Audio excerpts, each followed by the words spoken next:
for joining me with the Money Matters podcast with Shak. We are still on the survival series, and today's topic is surviving a health crisis, the mental, the emotional, the financial impact that has. And so today with me, my guest, Tamika Jackson, she is back with us, and also Pat Aguilar, Alba Creeker. Alva Craker. I always mess up her name, so forgive me, audience.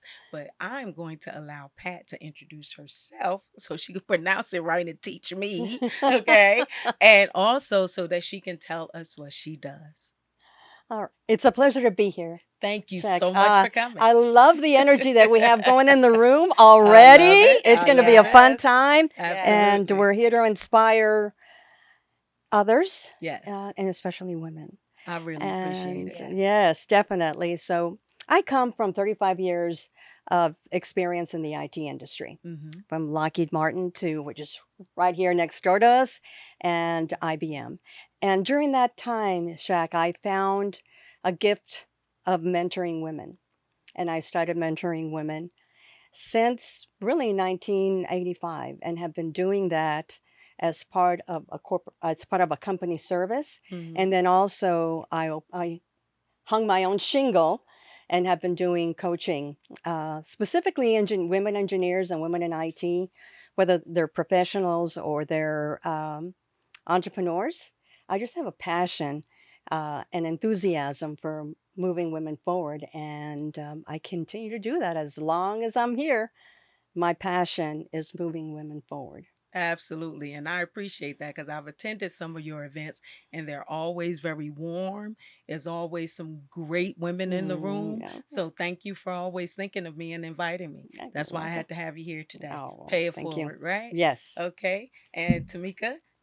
Hi, my name is Tamika Jackson, and I am the CEO and founder of Virtual Project Solutions, where we actually help corporations and small businesses with their process improvement. In addition to that, I'm also the CEO and founder of Notaries on the Go, where we have global services where we're able to do notarial services no matter where you are, no matter where your location is. So that means that whether it is all over the US or whether it's in the 200 countries that we actually service, we have services that are able to be provided for you.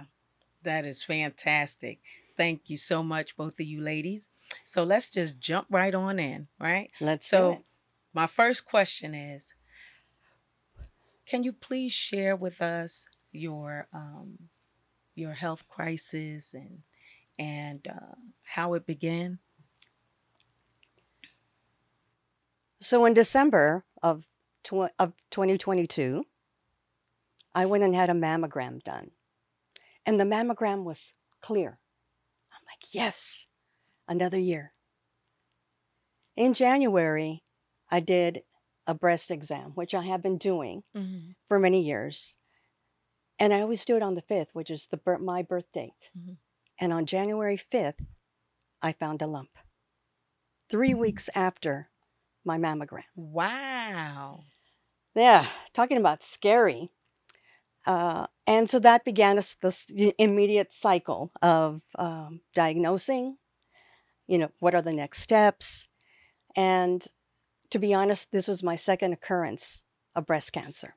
I had had breast cancer 27 years ago, and I thought I was free and clear.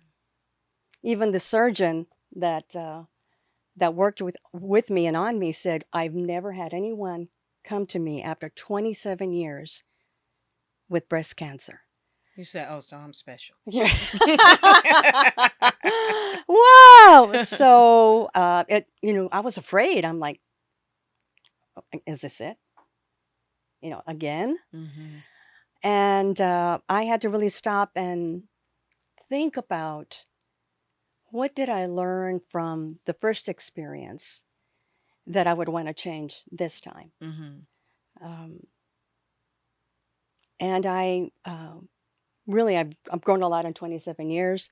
And I made a decision. I made a decision that even though I was afraid, that this time I was going to control the narrative. Mm. The first time, I gave my power to the doctors and I let them decide what was best for me. Mm-hmm. And I said, not this time. I'm controlling the narrative. I'm going to write my story. And I rewrote a story, a second great story on my healing journey with breast cancer. Wow. Okay. And what are you going to do with the story you've written out? Are you going to share it with the world, or are you going to keep it tight and private? Yeah, interesting you should say that.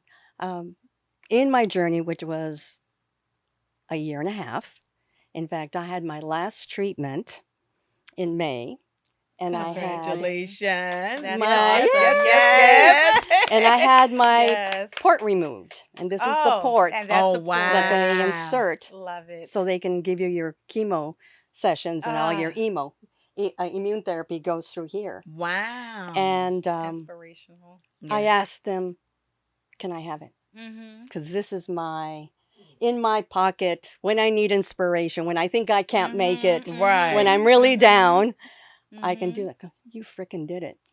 Yep. I You That freaking did love it. And this is it. my that is special amazing. my special symbol of that. So that's Uh, what we should start calling those kind of symbols. Do you have your port? I love that. What's your port? yeah, I love it. I am sharing my story. Mhm. During the time that I was going through my journey, I was invited to be part of a collaboration book, and it's mission accepted. 262 amazing women tell their story, Wow. and my chapter is on how I rewrote my narrative on breast cancer. Well, I congratulations. That love is And I got a it. book for fantastic. you. Well, thank you. I I brought you appreciate a That that. is copy. amazing. Thank you Yeah. so much. Yeah. Fantastic. Okay. And Tamika, what about your story and how did it begin? Well, my story is a little unorthodox, but we look at health, and there are things that we can control, there are things that we cannot control, right? And so, with my situation, um, it was that I suffer a disability due to a car accident, and it was a hit and run driver who took my options away from me. Right. So this wasn't something that I could have had the greens instead of the burger. This wasn't a situation where where it was something that was passed down through generational, things that are passed down through our health. This was a split second decision of that other driver who actually changed my life as I know it now. Mm. So in that, um, hit and run. He kept going. They'd never found the driver. So here it Wow. is. I sit today as a person who has partial paralysis on my right side. They had to go in and they had to open me up, right? From my belly button all the way down. They had to remove all of my organs and put a plate underneath my stomach because my spine collapsed and there was nothing to attach anything to because everything was collapsed. Mm. So they had to go in through my stomach just to put a plate to have everything to drive the nails and the screws and everything into. And then from my back, I have incision where it goes straight down, where they had to build two cages that literally holds my lower vertebrae straight. So there are two cages, and then there's a rod that holds everything, and then everything is drilled into the plate that is underneath my stomach. With that, my right pelvis shifted and it crushed all the nerves that go down into my right leg and right foot. So, everything, if you can imagine, from right pelvis down to my right foot, that includes female organs, that includes uh, bladder, that includes a lot of things that happens from your Yes. pelvis Yeah. all the way down. Yes. So there were a lot of issues. So I literally went from having that surgical procedure and being in a wheelchair. At first, I had to learn how to do everything all over again. How So long I ago was had, that? so it has been several years now, and that is the hard part because when it happened, No one would have told me in that moment that I would still be in this place now. No one would have told me that because I was the go getter, I was in my career, I had a lot of things going on, and then it shifted from that to being disabled. So as I sit here right now on this podcast, to the side are my devices that I use to be able to get around. But I went from being in a wheelchair full time to being on a walker full time to then having to graduate to being on crutches because, again, this driver kept going and then took no responsibility in it all. So I had to learn how to do everything all over again. That's heavy. That is That heavy. is very heavy. So, what were your initial thoughts when you were first diagnosed? When your spine collapsed and things like that? My first thoughts was that um, because I had gone through certain other health challenges, right? This is by far the most challenging thing that I've gone through. But up until that point, I thought that other things that I had gone through were like oh my God, I've been so challenged. Mm-hmm. But then there was this, right? So I was thinking, okay, I got through that. I can get through this too. And then with this particular situation, it took longer than I thought, longer than I anticipated. And then the fact that so many of my day-to-day activity was changed. With everything else that I had gone through, I was still able to work. I may have been in pain. I may have gone through some things. I may have been hospitalized, but I was out of the hospital. But this hit differently because with this disability, it took away my ability to be able to drive because I have partial right side paralysis. I Wow. have a drop foot. There's certain things Hmm. I was a stiletto girl. I loved my Hmm. heels. I loved my heels and I loved my flip-flops. Today, I struggle with heels and I struggle with flip-flops. I can't even wear a flip-flop because I don't have control Hmm. over that right foot. So you think Wow. about the 6 inches, think about the 4 inches, you think about being flat.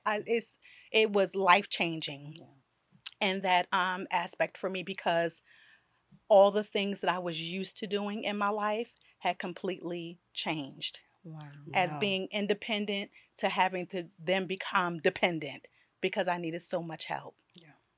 Wow. That's a So, big lesson, isn't it? When you go from doing everything yourself It's to all true. of a mm-hmm. sudden It's not true. It's being and it's able to do humbling. anything. It's Yeah. humbling because I Oof. literally in inpatient rehabilitation had to learn how to wash my hair. I had to learn how to I had to Oh learn my how to God. do everything Yeah. all over again. It was so humbling on so many different Hmm. Levels. levels Yeah. that it Yeah. it was a lot. Yeah. Pat, What a did any of story. your daily activities change during your crisis? Yes, actually, you know, I ended up having a, double mastectomy, Mm. and because there was a second occurrence on the right breast, and there was a 40% chance that it would come out on that I would have a return on the left. So I had to make a decision to remove both breasts so that I could eliminate the risk. And I started with chemo, and chemo was very hard. I got very Mm. sick with chemo, Wow. and to the point that the doctors they had to reduce the number of sessions because I was sick. I would have a session, and then I would have 11 days of just being sick, which is unheard of. And for those 11 days, I I couldn't do anything for myself. And my husband was an angel, and I'm so grateful for him. And then I had the double mastectomy and reconstruction. And you go into the hospital with this level of energy, and you come out with literally no energy. Mm. And I literally had to use a walker to get myself through my house because I could not Wow. walk Straight from from, the chemo. straight from the surgery. I could Okay. not Okay. physically walk from my bedroom to the bathroom. I had to use um, a walker. That's how much energy it took from me to recover from the double mastectomy and reconstruction. So how did you deal with that emotionally? Like, I know you said you were journaling and everything like Hmm. that. Hmm. Um, but during that time when you were that extremely sick and Yeah. everything, like, how were you coping with that? Yeah, that's good question. Well, definitely I journal. Mm-hmm. I am a believer, right? And I have great faith in that God wouldn't have put me in this situation if I couldn't handle it, Hmm. Mm-hmm. right? Yes, He say didn't it. put me here if I Hmm. couldn't handle it. So Hmm. just like tough times are short lived, tough people are not. I go, this is just a Yes, tough time. It's a Love it. I short like Love time. it. it. I'm tough. I'm going to last. I like I'm it. going to make this. And, I had a practice of meditating and writing. And what I did this time that I didn't do when I had cancer the first time Mm-hmm. is I created a support team for myself. Beautiful. And I started calling people and I said, you know what, I'm going to need your help to get through this. And I made a list of all the circle of friends and family that I said, I'm going to need you That's powerful. for a year and a half. That's powerful. Are you in? Yeah, because a lot of times we just assume, right, Hmm. that certain individual you just have the expectation, Right. but to verbalize it and get the person to verbally commit, Hmm. that's a whole nother level. That Yes. was very powerful. Yeah. And so, Tamika, how are you dealing? How do you cope? One day at a time. I cope one day at a time. As Miss Pat said, faith is bar none the thing that has gotten me through, for sure. This whole situation, as it humbled me, brought me closer, even closer to God. I already had a relationship, but in that, it certainly Mhm. heightened my spiritual being, for sure. It heightened my relationship with my family because now I'm the independent one who had become dependent and couldn't just say, hey, I need a gallon of milk and let me go to Walmart. I had to call my sister. I had to call my dad. I had to call a friend, phone a friend. They say phone a Hmm. friend. I had to phone lots of friends because now I was put in a position where I wasn't able to live in my day to day norms. And so there was that. But what I have to say is therapy. Therapy Hmm. is one of the things that certainly helped me, not only in this situation, but many others in my life. Mhm. Because you have to find those coping mechanisms. And we sometimes have this superwoman mentality where we can take it all on and we can do all things. Mhm. And in most cases, we can and we do it well. But there are certain things that come along with that because it chips away. Our cup, is not always as full Hmm. as we started. So Yeah. sometimes our cup is half empty. Sometimes our cup is a third, and you have to replenish and you have to have coping mechanisms. And I found a lot of that through actually finding the strength to be able to say, I'm not okay. Yeah. I'm not I love okay, it. and it's Yeah. okay to not be okay. I love it. That is so powerful. Oh my goodness, that's powerful. Thank you. Um, Pat, what I want to ask you is during this time, did it have any type of financial impact on you? Did Hmm. it change your situation financially? I am. I'm fortunate that I made a decision to put my consulting business on hold and just focus on me. Mm-hmm. The other part of my story is that my husband and I, we are private lenders in the real estate industry. And so that business sustained our lifestyle. Beautiful. And had I not had that, I would have depended on my investments, my retirement, and I would have started pulling money from my investments sooner Mm-hmm. rather than later Mm-hmm. to carry me through that. But even with that, and even having insurance, there are expenses that you don't think about that are not going to be picked up by insurance. Like Right. I lost all my hair, so then it's the wigs and the scarves and the caps and the eyebrows that you want to have and the eyelashes. Then Nobody would it's think of those no, things. and No. then it's the pajamas, right? The pajamas that I used to wear, I just put over my head, over my head, and I put them on that way. Well, that didn't work because I could only raise my hands up to this far. So I Mm, couldn't dress myself. So I mm. had to go buy pajamas that had buttons so that I could dress myself.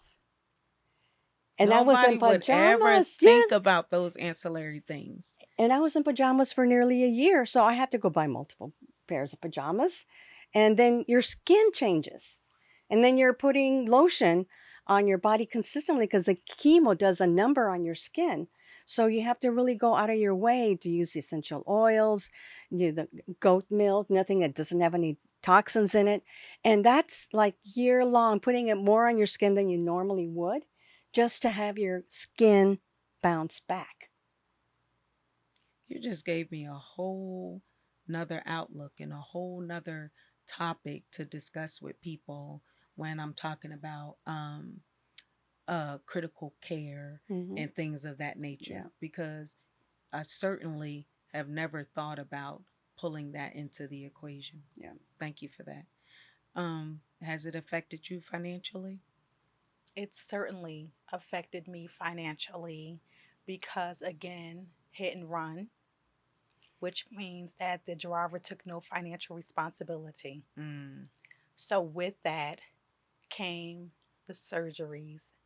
With that came the in in-house rehabilitation. It was years of therapy because, again, I had to relearn. I had to learn how to do everything all over again. And so, even as I sit here today, I'm still incurring medical bills mm, because I am still like, this wasn't a situation where it was like, okay, there was that situation and now it's over. This is a situation that's still all these years later because I still have a slew of specialists that I go to. Mhm. I still have all the MRIs, all the different things, because my goal is to be able to have my full functionality again. right, Yeah. So I've right. never given up on this thing because I feel strong in my faith. I just feel like God has never told me that this is going to be my situation forever. This is my situation for now. Mhm. And there's a story that needs to be told in this situation and how I got through and how I got on the other side of it. So Mm-hmm. with that, I need a medical team Mhm. that's going to be have the hands and feet of God, Mhm. that's going to be able to get me to that place, right? Mm, And that's why I pray over my team. I pray over all them Yeah. because I feel like I do everything is too. orchestrated by God. But absolutely. Absolutely. again, it took me out of my career. I didn't have the ability to be able to drive or anything else. So financially, it was and still is very, very heavy. Wow. I Wow. still have today All right. that financial burden. So, prayers going up that there's a bill. I don't know if you know that there's a bill on the table, or that has been introduced to make medical bills to outlaw it from being a part of your credit background. And That's so, excellent. yeah, so when Mhm. purchasing a house, purchasing a car, anything like that, it can't be counted in your credit score Mhm. That's or in your when applying for a loan. Thank you, that's ladies, for great. that part of the segment. We're going to take a break here for a few minutes and I guess hear from our sponsors, go to a little commercial. So we will be right back. Stay tuned.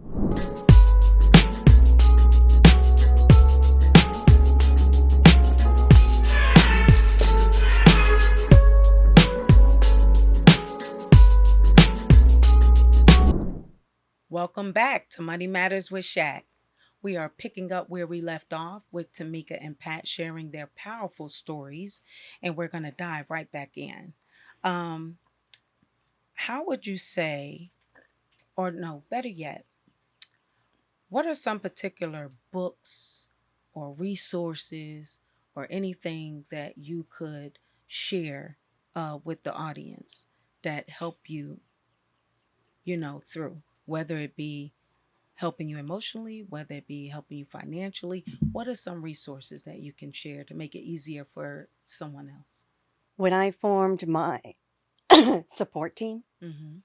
two of the people on my team went back to their churches and put me on prayer warrior list. Mm. And I got cards from them every day. And I want to read one of them. Wow. Hi, Pat. I and many others are praying for you. I read this prayer recently and thought of you. You might like it. Let me rest in your love today, Lord, so that I don't forget that I am your joy and you are my everything. That is awesome. That's awesome. So when I have a bad day, I have a stack of cards, and I kept all of them. And when I have one of those days, I just pick up one of the cards and I read it. That is beautiful. Thank you. And I am so grateful that that these women chose to use their resources to help me get through my healing journey. I also went to I did my homework. I went to all the websites and I learned more detail about my HER2 positive, all about the chemicals that I would be taking in and what the side effects were of everything that I was taking, so that I would know when I would feel something. It's like, okay, I read that when I take this medication, it's going to cause this side effect. I'm going to feel nauseated. I'm going to have diarrhea.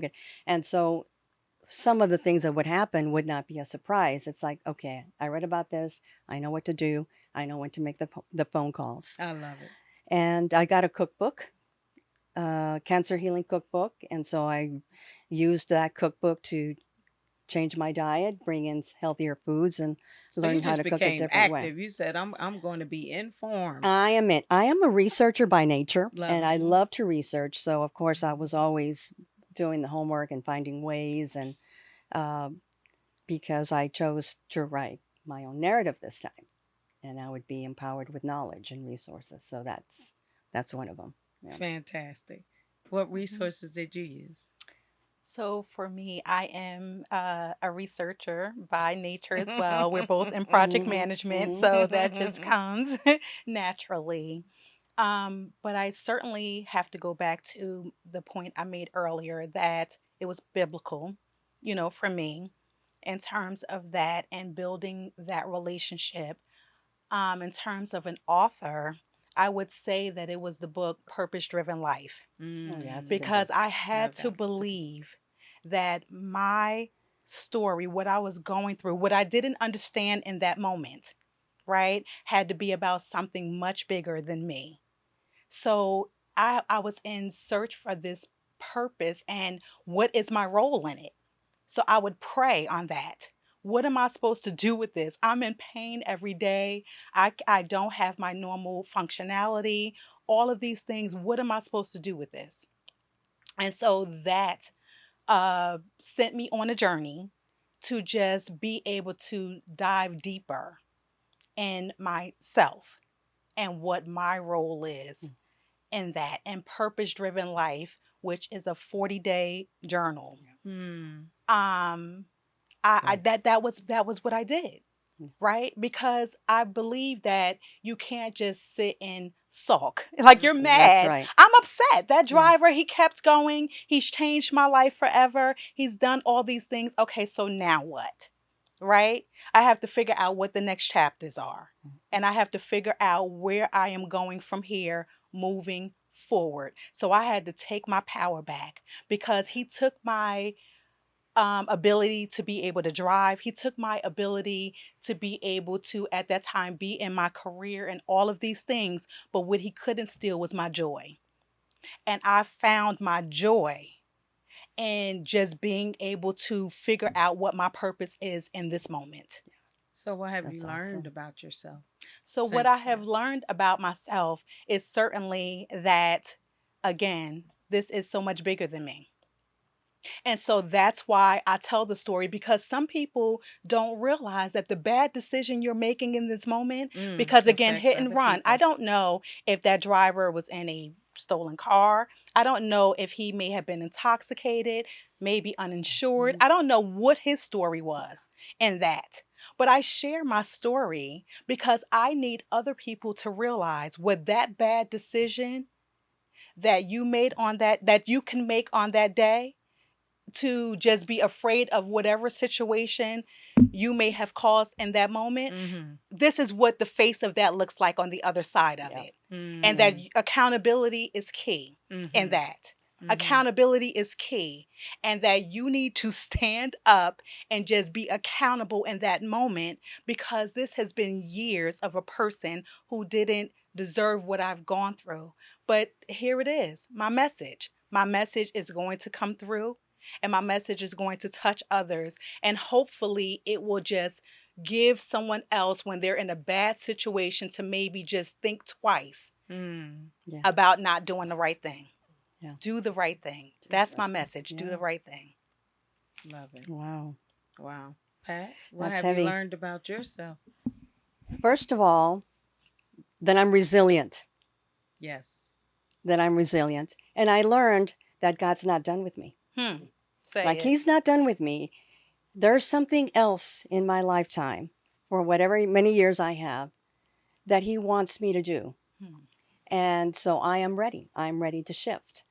And I made a commitment that when I was done with my treatments, that I would go back and meditate and go to my higher self, go to God, and say, okay, where do you want me?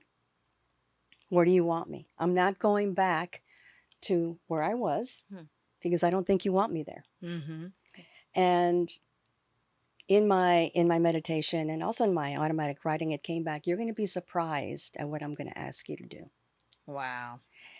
And when the time came, the answer that I got is, I want you to be a pottery artist. Hmm. I want you to be an artist and use your art to heal, to empower women, and you use it as a vehicle to do greater work. Love it. Wow. Whew. You ladies are blowing me away today.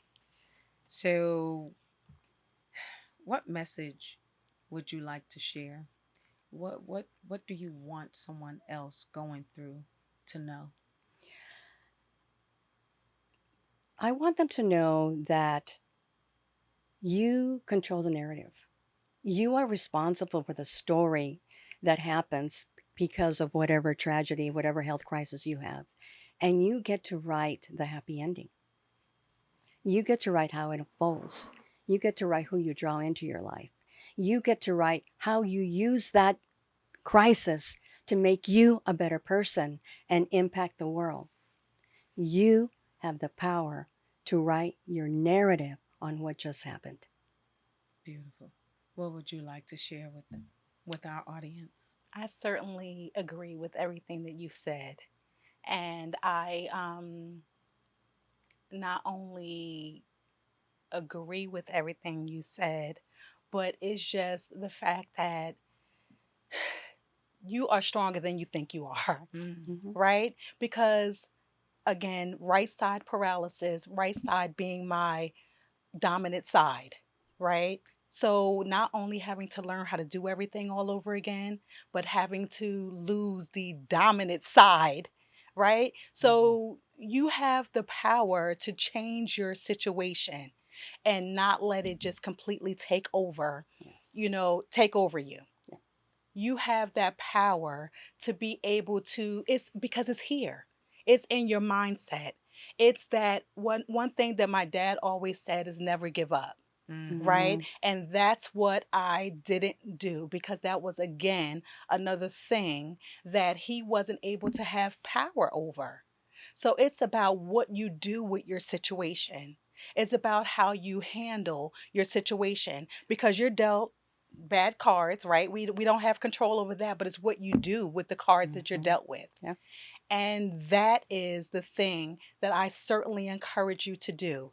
And not only that, just be cognizant and be in the moment and do your research, because again, throughout this process, I not only learned so much about me, but I've learned how the system works, Yeah. even in the industry Mhm. of going through medical crisis, of going through financial crisis, and all of that, of having your life turned upside down. So, in that, you do have control because guess what?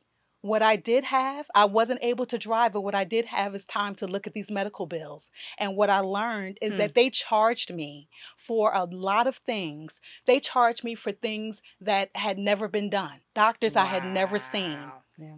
They charged Wow. me for Oof. living donation as though I was going to donate a living organ.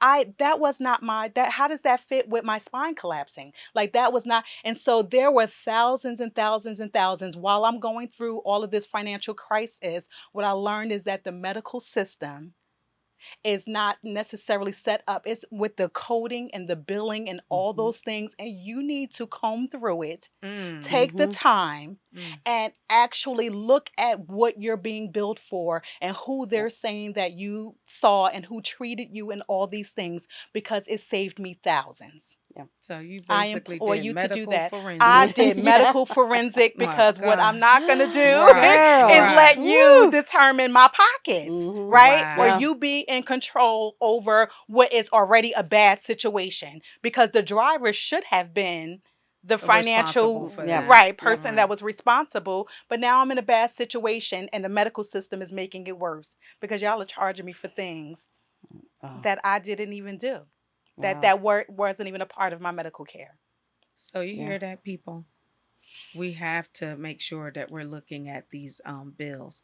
A lot of times when we get the statements from our insurance Mm-hmm. company and things Yes. like that, we just look at the bottom line Mhm. Yes. number and, toss it. We look at whether the insurance paid it or if you're Mm-hmm. Mhm. responsible for paying it. Mm-hmm. I know Mhm. I'm guilty of it. I'm looking just to see what am I responsible for, right? Yeah. But not actually combing through to make Yeah. sure the service that was provided is what Mm-hmm. was billed, Yes. right? Yes. Yes. And Absolutely. so that is a major takeaway from this segment. Mhm. So at this time, we're going to go ahead and wrap up. I'm telling you, you ladies have blown me away today.